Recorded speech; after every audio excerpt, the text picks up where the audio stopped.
xam ne seen xam-xam dafa màcc Mamadou Ndiaye journaliste yi moom la ñuy waxal ni voilà xam nga tey presse nationale internationale yëpp ñu ngi fii tey ci Sénégal pour dégg nga maam di doxal ñàkk bi tey bi nga xam ne Aïssata Tall Sall ñàkku na ba pare dafay toog nee nañu boo ñàkkoo ba pare da ngay toog 1 à 2 minutes voilà acca sama liste bi la liste ñi ci baara nañ ma ko jox liste bi la wax liste bi sama liste bi baara nañ ma ko jox gis naa ndeysaan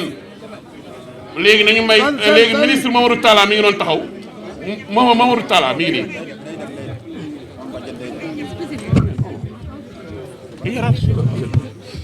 voilà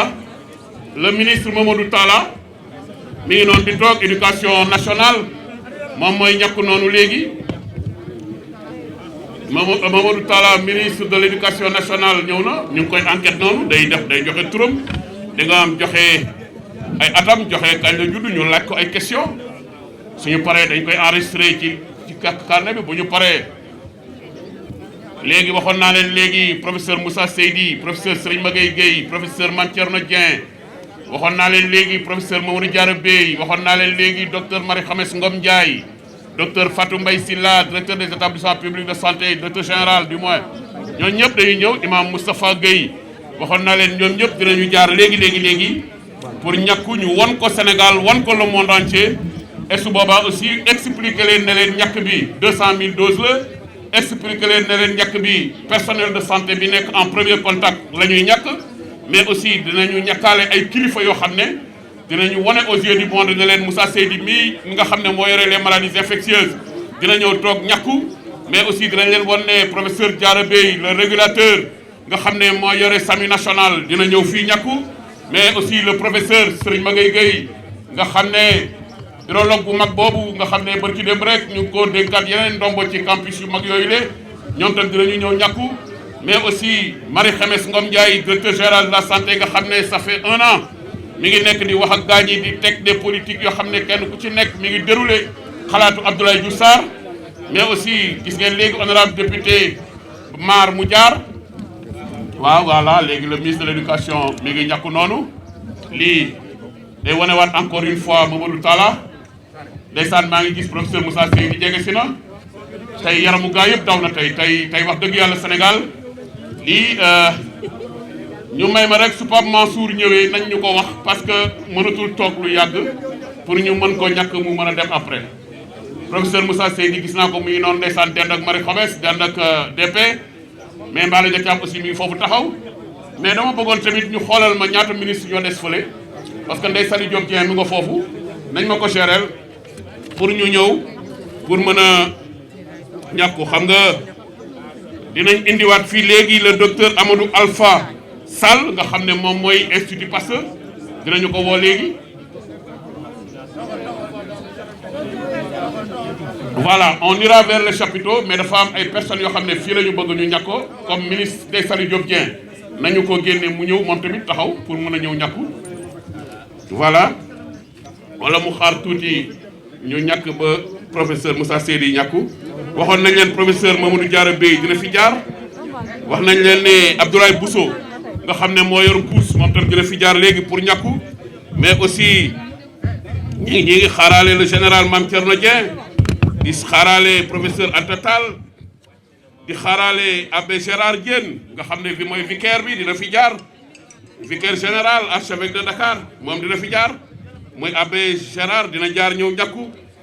dinañu xaaraale docteur Boli Diop nga xam ne moom mooy président ordre des médecins mais aussi ñi ngi xaaraale docteur Annette Seck Ndiaye nga xam ne moom day ñàkk yi yëpp moom moo ko war a distribuer joxe ko bay nag dañ koy ñàkk nag dinañu xaar le professeur Souleymane Mboup bu IRESSEF moom tam dina fi ñëw pour ñàkku mais aussi Mballo Dia Thiam secrétaire général du SUTSAS war na fi jaar pour ñàkku gis nga waxoon naa leen ko Ndeye Saly Diop Dieng ministre de la femme de la famille mi ngi nii di ñëw di toog pour jël dose am moom tamit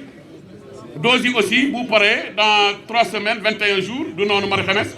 21 jours dinañu leen ñoom dinañu ñëwaat ñàkkuwaat pour def seen 2e dose di ñaan nag yàlla suñu voilà sëñ bi xaaral ba mu dindi kii bi voilà may leen ko kii am la c'est son protocole da koy foto rek dem c'est pas grave kay voilà donc je crois que aujourd'hui dafa mel ne dama gis fële ci ginnaaw général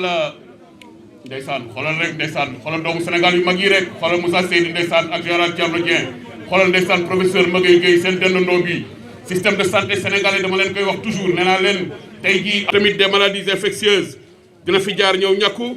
mais aussi professeur Fatou Samba Ndiaye hématologie clinique dalal jàmm moom it dina fi ñëw ak nag seen xarit yéen journalistes yi Baye Omar Gueye nga xam ne moom mooy tey le président des diabétiques dina fi jaar mais aussi professeur Ndeye Rama Diagne Gueye vice-présidente de l'ordre des médecins du Sénégal dina fi jaar ñëw ñàkku docteur Ardo Ba nga xam ne mooy président de l'alliance du secteur de la santé dina fi jaar mais aussi Adama Diouf union des associations des élus locaux du Sénégal mi ngi fi moom tam dina ñëw ñàkku Mame Biram Faye président conseil des aînés dina ñëw ñàkku mais xam ngeen ne bay di añ wax naa leen léegi CNP mi ngi fi moom tam dina ñëw ñàkku ak nag suñu papa suñu xarit El Hadj Mansour Mbaye président des communicateurs Pa Mansour yegsi na mais nañ ma gérer le temps ou pas Mansour parce que mënul toog lu yàgg nañ ñu ko gérer vu son âge et tout ça là nañ ma ko gérer comme que mënu ma jóge fii xale yi dinañ ko gérer Baara dina ko gérer très bien turam nekkul ci liste bi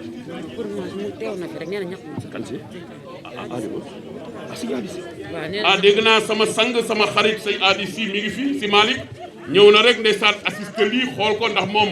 koo xam-xam ne lu Sénégal di yëngu day ñëw fekkee lu Sénégal di yëngu day ñëw toog jërëjëf madame moom comité bi nga xamante ne bii tey moom mooy comité consultatif dégg nga am pour le vaccin au Sénégal dina ñëw léegi fii toog ñàkku ñoom professeur Tandakha Dièye ñooñu ngeen di dégg ci kanam tuuti bu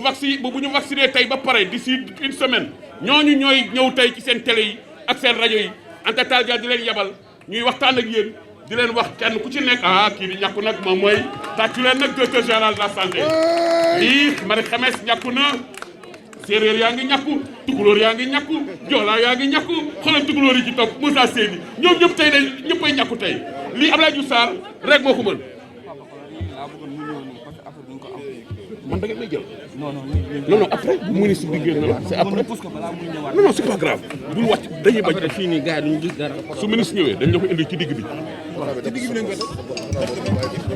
xam nga tey Marie Khemesse ndeysaan moom lañ doon tàccu léegi nag professeur Moussa Seydi nag toog na nag professeur Moussa Seydi ndeysaan xool ko ndeysaan ñu ngi koy enquête ndeysaan xool agent boobu di ko enquête ndeysaan kooku dans l'histoire ça retiendra dina ne man professeur Moussa Seydi bi ñu koy ñàkk ndeysaan moo ma doon wax turam ndeysaan di ma wax ñaataat la am di ma wax fan la dëkk di ma jox numéro téléphone am madame Ba ndeysaan l'histoire retiendra madame Baal ndeysaan lii mooy àdduna xam nga tey xale yi tey nar a enquête ñoom professeur Magaye xale yi nar a enquête ñoom Thierno xale yi nar a enquête ñoom Bala Dia Thiam seen ay doom lañu système de santé baa ngi nii ñii dañuy dem ñii ñëw ñii lañ fiy nekk di màgget xale yi ñëw di ñu relever c'est ça aujourd'hui la réalité et je disais que nit ñii tey ñoo nekk ñi nga xam ne ñoo asseoir le système de santé fàttewuñu ñoom professeur Diop Mar fàttewuñu ñoom professeur Idrissa Pouye fàttewuñu kàngam yu mag yooyu nga xam ne ñoom ñoo fi nekkoon di suñu ay maam di suñu ay baay gunge ñu ba tey ñu mën taxaw fii xoolal général Thierno Dieng ndeysaan xool ko rek ndeysaan barki démb rek ñu ngi ko gis muy wax ci projet bu mag bu principal ndeysaan yàlla na yegg ak jàmm ba ñu fekke ko mais nag professeur Magaye l'urologue ndeysaan xoolal enquête Moussa Seydi xam naa nag ma lem baal aussi xam nga tey boo toogee na ngeen ko photo nag mu archivé ko kan lay waxal Moussa Seydi lay waxal dina ko laaj âge am laaj ko nu mu tudd laaj ko fu mu dëkk waaye nag Moussa bul wax seen dëkk de waxal Dakar waxuñu la ngay wax seen dëkk yu sori yooyu ñu lay wërta duñ la gis da ngay wax ni Dakar comme ça ñu xam l'adresse de Dakar presse bi ñu ngi leen di gërëm di leen sant yéen kenn amul seen fay la presse yéen lu ñu nekk yéen a ngi ci lu ñuy taxaw yéen a ngi ci te vaccin yi da ngeen ci am rôle bu mag bu ngeen war a jouer xamal nit ñi ne leen départ na waaye nag aussi bu ñu jógee war nañ def plaidoyer bu mag wax nag pour nag yéen tamit comme que yéen tamit foog ñu ñàkk leen parce que yéen tamit dañ leen di ñàkk pour ngeen mënta ñàkk il faut vous protéger loolu am na solo waaw nañ ma lijjantil Baara bu protocole na ma lijjantil Pape Mansour Mbaye parce que mënul toog lu yàgg pour ñu ñàkk ko pour mu mën a delluwaat ca kër ga ndax mag la te comme on dit rek mag dañ koy kiyal tax voilà c'est important. Voilà léegi nag aussi xam nga ministre Abdoulaye Diouf Sarr tey kàngam yu mag yëpp la dajale fii wax naa leen professeur Amadou Alpha Sall bu institut Pasteur dina fi ñëw léegi ñàkku wax nañ leen Diarra Bèye dina fi ñàkku Moussa Seydi moom mooy ñàkku noonu wax nañ leen ne Abdoulaye Bousso bu Kous dina fi ñëw ñàkku wax nañ leen ni général Mame Thierno Dieng mi ngi doon taxaw xemes ñàkku na ba pare professeur Anta Tall Dia suñu pare aussi nañ ko jëli mi ngi noonu gis naa ko muy ñëw professeur Anta Tall Dia voilà kii di toog nag moom mooy professeur Anta Tall Dia moom mooy présidente comité consultatif des vaccins du Sénégal tey vaccin yi dégg muy wax ñun ñi taxaw bu ñu yoree micro c'est grâce à ce vieux c'est un mentor icône la tàccu leen sama papa bu baax xam nga lii day wane encore une fois Cheikh léegi dama bëgg nga joxe nag filiation yi parce que dañ koy poser ay questions voilà ndeysaan Pape Mansour a ngoog xoolal journaliste yi ndeysaan ni ñuy empressé woo pour jël son image xoolal ni ñuy empressé woo pour jël son image président des communicateurs traditionnels mi ngi noonu ndeysaan avec son âge mais aussi mais xam nga rek moom comme on dit avec sa parole Sénégal dina déglu Afrique dina déglu ak le monde entier ñëpp dina déglu nga fekke lu bari ci réew mi nga fekke ñoom Lamine fekke ñoom Ngalandu ñii tey ñoo toog fii di ñàkku nga xam ne dañuy won réew mi ne leen li am solo mooy la prévention li am solo mooy nga taxaw pour ëllëg sa réew lu fa am ñu xam ne am na noo ko defee damay xool sax ci réseaux sociaux yi dégg ay nit ñu naan ñu ne Pape Mansour mais bu ñàkkoo rek ñu ñàkku kon am na solo sa ñëw tey fii ànd ak sa doom nag Cheikh suba nag lii am na solo Pape Mansour ndeysaan exemple la ci réew mi góor gu baax président des délégués de quartier mi ngi fii Samba ñaan defe na voilà ndeysaan Pape Mansour ndeysaan xoolal rek son papa ji mi ngi nii toog ñi ngi koy defal dégg nga maam ak kii ñu ngi koy defal dégg nga maam enquête yi wax na ba pare madame Mal nee naa la tey toogaat ay kilifa yu mag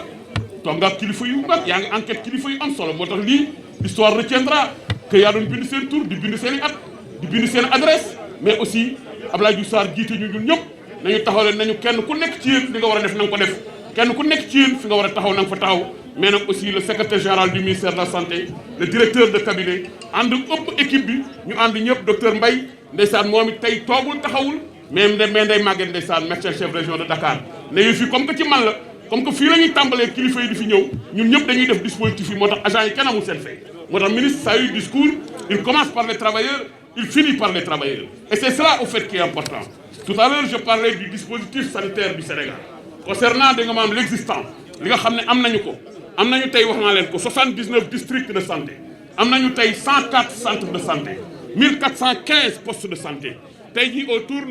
autour de 2676 da nga maam cases de santé loolu dafay wane encore une fois ne docteur Mamadou Ndiaye taxawaay bi mu taxaw directeur de la prévention xam na tàcceel Pape Mansour ndeysaan xam nga lii dafa rëy mais nag damay def tàcc film bi parce que Pape Mansour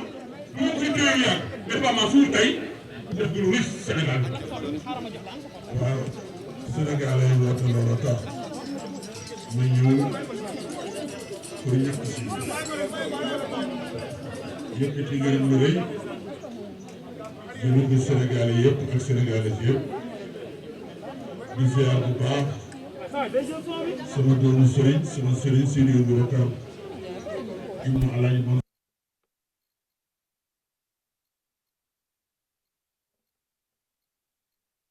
di ziar bu baax di ziar sañ ba ci Touba doomu sëriñ Bassirou doomu Xaadimu Rasuul maa ngi koy ziar bu baax di yëkkati ndóoy lu ma tudd ci sama xol jëme ko ci ki xam ne mooy le président Macky Sall président de la République du Sénégal Afrique daanaka sept pays moo am vaccination bi ñenn ñi di nekk pour jënd ñu dem jënd pour jàmm Sénégal di ko gërëm bu baax le chef de l'État le président de l'espoir maa ngi leen gërëm ak di la sant ci li nga xam ne ci loo xam ne Mansour Mbaye 14 millions Sénégalais yi ñu ko jënd ñu ñaan suñu borom tabaraka wa taala ñu xam ne moom rek mooy buur mbas mi yàlla ko ci yàlla jëlee di wax nag di fàttali xale yi tuuti rek Seydi Abdou Aziz Al Amine jële na ci mbaayam si Babacar xalifa Cheikh Seydi El Hadji Malick 22 ba 57 li ñu jëlee ci moom dafa amoon feebar bu ñuy wax pes bu sama seddee sax mën na sang Cheikh Seydi El Hadji Malick nekk Ndar kar ci bu mu juddoo ca Ndar di génn Ndar bañ ñu dina nekk waaye bu gouverneur dama ci moom Cheikh Seydi El Hadji Malick dem ci seen digène boobu ñu ne ay tubaab lañu Cheikh Seydi El Hadji Malick neen ñu ñëw leen ba ëllëg ci 11h man Malick grand fab sama tànk dem ci fa muy ñàkkoo mu ñàkk fa waaye Gendar nag mooy sama mbokk man foofu laa juddoo ba Cheikh Seydi El Hadji Malick ñàkkoo ba pare ndar yëpp ànd doo li xew ñu ne Malick Fall wax di yëpp na Cheikh Seydi El Hadji Malick yëpp na ñun yëpp mu ànd loo yëpp waaw Paa Mansour léegi Abdoulaye Diouf Sarr li mu def nii woolu mag ñi woo imam yi woo dëngawaam waa église bi woo ñëpp ñëw taxaw ministre yi ñëw tar ko syndicaliste yi génn docteur yu mag yëpp génn ñu ñëw àndandoo pour def lii pour wan waa réew mi ne leen bien alors tey jii la ñàkk yi tàmbali ci biir réew mi di Abdoulaye Diouf Sarr def moo gisee dañ la ñuy ci laa jëloon ku def lu rëy dañ lay wax lu rëy Abdoulaye Diouf Sarr ñoo koy gërëm ñoo koy sant waaye dafa ànd ak ay góor nag muy les professeurs les médecins les infirmiers ak ñëpp ñu bokk ci santé sur le plan de l'administration mu ànd ak Abdoulaye Diouf Sarr la ko président saxoon mu applique ko à la lettre waaye ku xam Abdoulaye Diouf Sarr li seen maam Alhaji Abdoul Aziz daa wax rek nii nit ba la ñu koy jox cër laajal kuy ndeyam ak baayam mbaa ñu xam kuy ndeyam ak baayam lii ko président dénk lii rek la ci war def lii daal bu ñu ci jógee ñu ngi ñaan ci yàlla ak di wéeru ca sang ba ci Madina ci Munawwara waaye mbas mi yàlla ko fi yàlla jëlee ci doy Cheikh Ahmed Tidiane amiin yaa rabbal aalamiin le professeur ma ngay toog après nag ñu jëlee li ma Imam Moustapha Gueye très bien waaye gars yi xam ngeen ne lii neex na suñu papa ngi noonu wax Sénégal lii la ñu xam am kilifa. voilà et puis nañ ma génneel Ousmane Ndoye aussi le premier maire bi nga xam ne depuis ce matin la ñëw Ousmane Ndoye waaw nañ ko woo mu génn moom it maire Fass Gueule Tapée na génn ñëw taxaw nii moom tamit parce que gis naa gars yi doon wax malade yi summeeku leen yëpp ñu ngi summeeku ñoom Mbaye la ñu jàpp ñëpp a ngi summeeku bañ a summeeku ñëpp ay summeeku ñu ñàkk leen waaw waaw eh xoolal Ousmane Ndoye moom enregistré bu ko mu summeeku lii kenn mos koo gis mais Alex Seck lu muy def foofu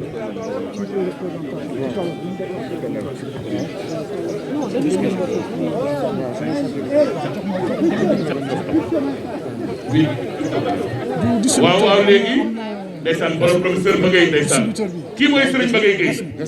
kii mooy professeur bu mag boobu nga xam ne am na benn bis ndeysaan bi urologue yëpp tejee fii ñii ñëpp engrais lañ doon wax ma ne Magaye am na problème tey mais bi mu demee ba ne xawaar yu ma ne jeex na mais daf ko dóor discours en anglais ma ne ko yii mënu ma ko firi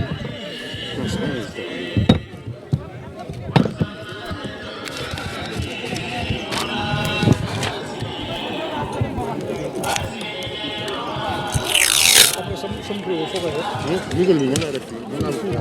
ko def si man kii bi nga kii bi doy ni de bu ndaw bi laa def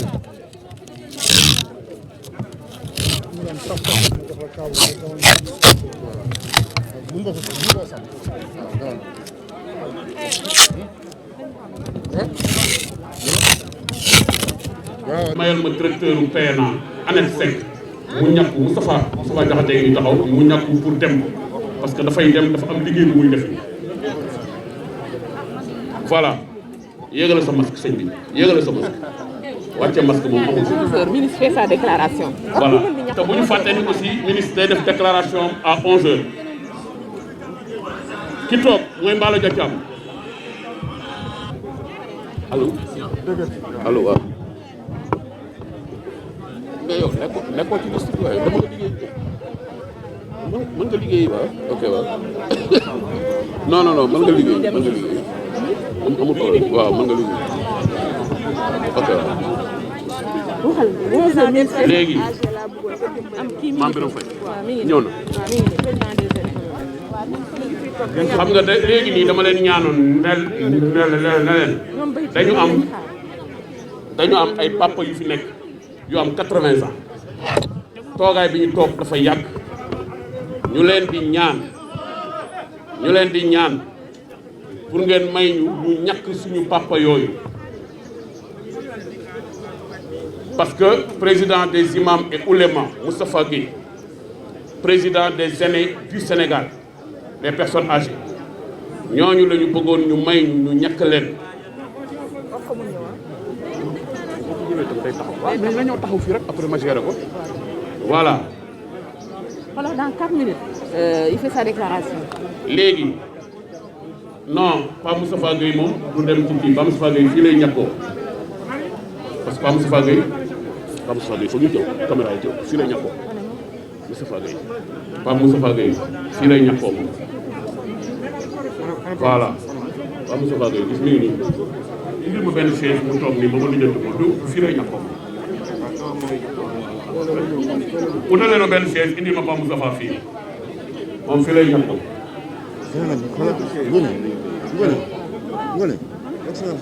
waaw Pape Moustapha la nii président des imams et oulémas moom fii lay ñàkkoo léegi wax naa leen aussi président des aînés mi ngi fi Mballo da nga pare Mballo su paree la jóg ana Abbé Gérard dafay yaru sama xarit la dafay yaru ah Abbé Gérard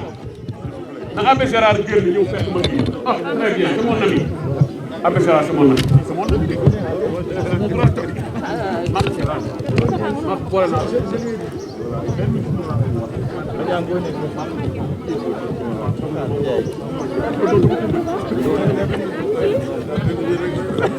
ndeysaan xam nga gis naa ndeysaan président des aînés ma nga gënee Birame Faye Birame ñëwal rek taxawal ma fii kaay fii rek léegi ma ñaan gars yi ñu may la mayal ma papa mayal ma imam Moustapha mayal ma président des aînés ñu wëlbati mu dem si ñoom s'il vous plaît Baytiir Baytiir non man maa def non yow yaay président des acteurs communautaires yow liggéey liggéey ci système de santé kenn xamul nu mu toll moo tax ma ne la Baytiir yow sa yëf la yaa ko moom voilà léegi voilà waa 3 chapiteaux la léegi am na yeneen ñaari chapiteaux ci ginnaaw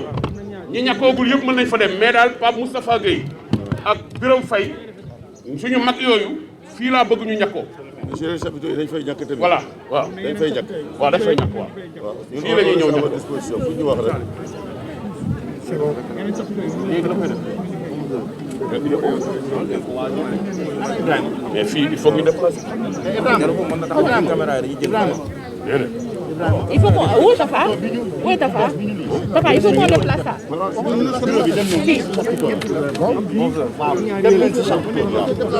àndale na Ibrahima mu def. Mais léegi fii léegi àndale na ñii ñoo war a arrêté vaccination. dañoo war a arrêté vaccination parce que ministre day wax. waaw c'est bon non on peut déplacer. comme ça bon ministre dafay ñëw léegi. waaw. c'est bon xoolal kii bi tamit yaa ko moom. non man bii mooy sama bopp. ok léegi c'est bon.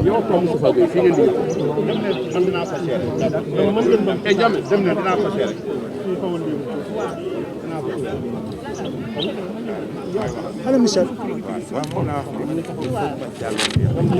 kon mën nañu déplacé. waaw mën nañu déplacé xaaral kii jóge. Jàmme. xam nga loolu ministre dafay dem ba léegi. waaw dañuy déplacé. waaw le ministre def déclaration. xaaral kii jóge.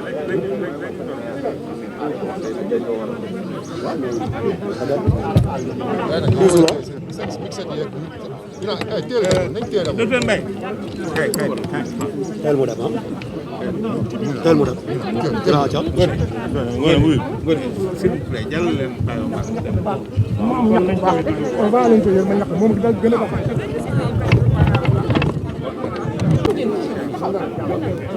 bu kenn jàll foofu bu kenn jàll foofu.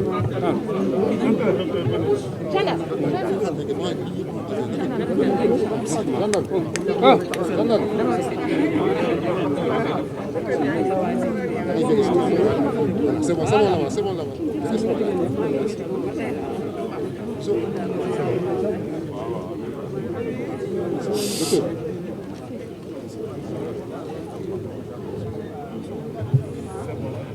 Monsieur le ministre, c'est bon. C'est bon. Je vous remercie. J'aimerais effectivement aujourd'hui, à partir du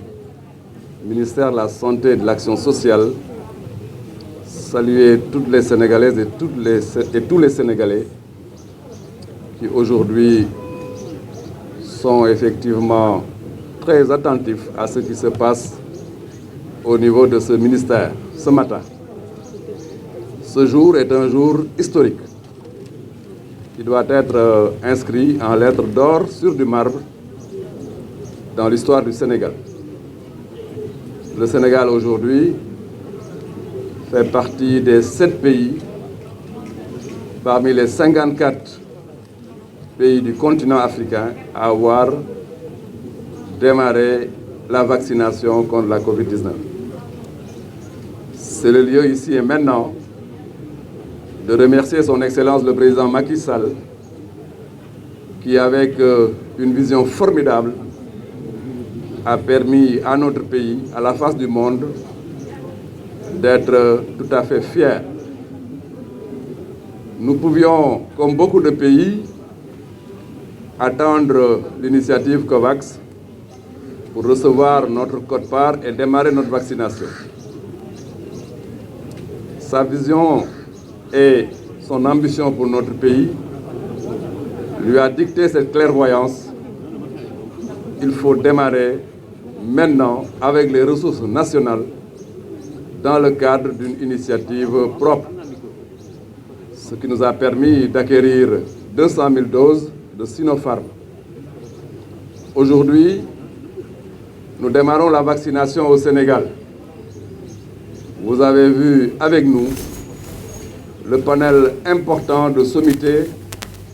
de leaders d'opinion et de personnes qui sont dans le cadre des critères que nous avons établis, éligibles, à savoir des personnels de santé de première ligne, à savoir des personnes vivant avec des comorbidités, mais aussi des personnes ayant plus de 60 ans. Voilà les critères qui nous ont permis de déterminer la cible prioritaire. Autre élément essentiel dans la vision du chef de l'État, c'est de nous demander de respecter fondamentalement 2 principes, l'équité et la transparence. C'est le principe d'équité qui nous a permis aujourd'hui d'être présents dans les 14 régions du Sénégal. Et c'est le lieu de féliciter, de remercier les gouverneurs, les médecins-chefs de région et les médecins-chefs de district qui, au niveau territorial, sont en train de mettre en œuvre notre stratégie de vaccination. Transparence, important, parce qu'il faut absolument respecter la cible prioritaire. C'est pourquoi une commission nationale de suivi et de contrôle de la vaccination a été mise en place ici au ministère de la Santé, mais au niveau territorial, les gouverneurs prendront toutes les dispositions pour être en phase avec le principe de transparence. Le chef de l'État, dans sa très grande générosité, mais un africaniste convaincu, a estimé très important de faire jouer la solidarité. C'est pourquoi 10% de notre lot de 200 000 a été mise à la disposition de la Gambie et de la Guinée-Bissau. Solidarité, oui, parce que nous sommes dans un environnement où nos pays sont interdépendants et liés par la géographie et l'histoire. C'est le lieu, effectivement, de s'en réjouir. Il est important de poursuivre la lutte. Poursuivre la lutte, c'est de retenir que la vaccination est une chose, mais la poursuite du respect des mesures barrières est une chose fondamentale. Il faut absolument que le port de masque soit systématique, qu'on lave les mains de manière très récurrente, mais aussi il faut absolument respecter la distanciation physique et éviter les regroupements. Le respect des mesures barrières, combiné à une politique de vaccination volontariste, va nous permettre d'interrompre la chaîne de transmission. Il est important de noter, dans cette perspective volontariste pour une vaccination de toute la cible prioritaire, mais au-delà de la cible prioritaire, le chef de l'État est aujourd'hui en train de finaliser notre relation commerciale avec la Russie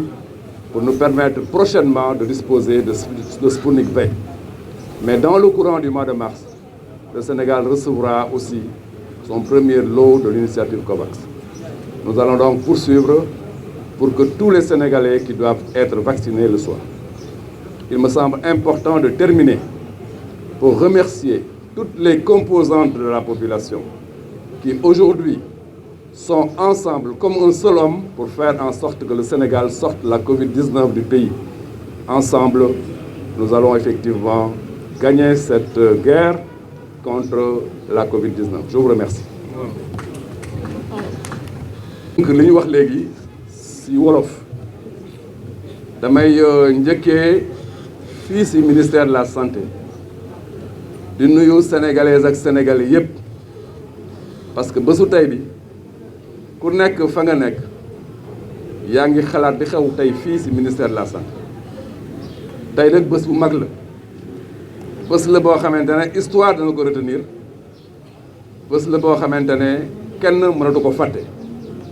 mooy tey la Sénégal commencé ñàkku bi loolu nag lu tax mu am solo tey fii ci réew mi mooy Afrique juróom fukki dëkk la ak ñeent mais fi ñuy wax ak yéen juróom-ñaar ñoo ci commencé vaccination parce que dëkk yépp dañoo dajaloo ci benn initiative bu mag tudde ko initiative COVAX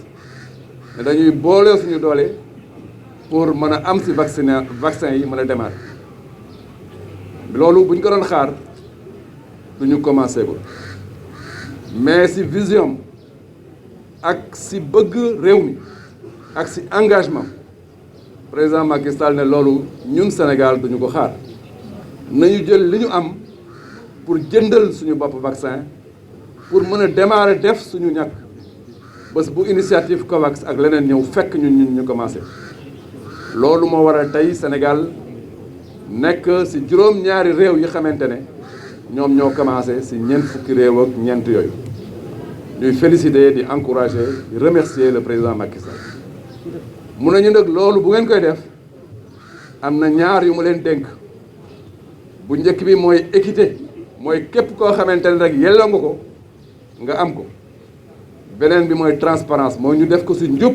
ba ñëpp xam ne li ñu def dafa leer équité boobu nag moo ñu waral tey 14 régions Sénégal yépp région boo dem gouverneur médecin chef de région ak district yi jot nañ ñàkk yi ñu ngi commencé